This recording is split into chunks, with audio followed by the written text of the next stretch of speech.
You're watching a Nova Science Now video podcast.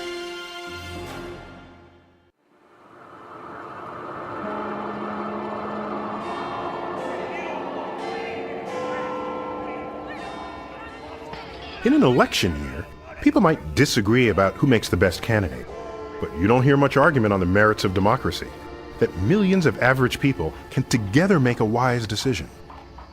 It wasn't always so.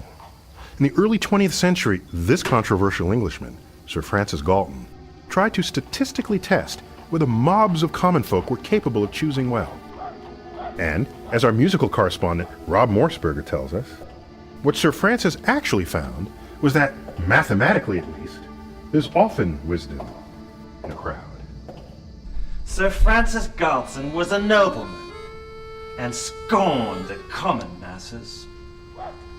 He thought that votes of governance should be left to higher classes.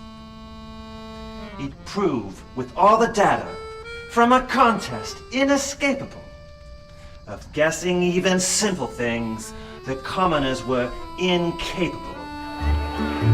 Ladies and gentlemen, step right up. What kind of contest might it be? Guess the ox's weight and see. Guess the weight correctly and win a prize. It's 100. Said a little one. That's much too light. At least a ton. An eager crowd queued up to play. 800 made a guess that day. So we had 800 data points. And now the ox's weight is exactly 1,198 pounds. There are no winners. Sir Francis knew the rabble would never guess the weight. How might they judge important things if left to meet that fate?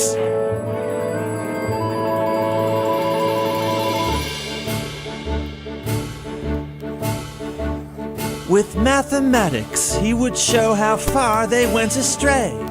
But in the end, his theory was in total disarray. Because a curve of all the guesses... Oh, that curve? It's the cumulative distribution function of the normal distribution.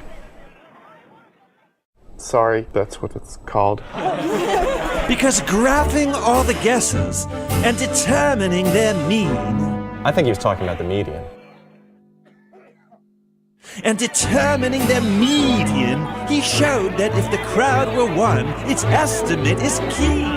He showed that if the crowd were one, its estimate is keen. Keen, yes. That's because while no individual guessed the actual weight, the average of all the guesses is exactly right. The average will generally be better than a randomly selected individual guess. The average of the masses assures us of success. I think he was talking about the median. And the larger the number of guesses we toss in, The more likely we are to get the right answer about the oxen. this premature prognostication, they cannot help but scoff. Galton should have gathered more data before he went shooting his mouth off. Sir Francis's hypothesis was rocked by ignoramuses. He lost the proof he had avowed. He found the wisdom of the crowd.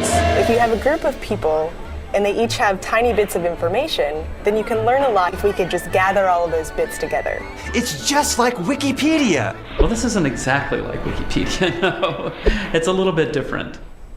It could maybe be Wikipedia. Now, you don't even need to be an expert, but if you know something, then you're able to contribute, and that entry is able to be that much more informed. Another sample of this fair? Who wants to be a millionaire? Yeah, the audience lifeline. If a person feels like they can't answer the question by themselves, ask the audience. The audience is right over 90% of the time. There you go. How about that, Gelman? The wrong Gelman. Sorry. One by one, we're not too smart, but every guess, it plays its part. And when you add them up, you'll find the wisdom of the crowd. For more fun science stories, watch the new season of Nova Science Now, Wednesday nights starting June 25th on PBS. Or join us online at pbs.org/nova/science now.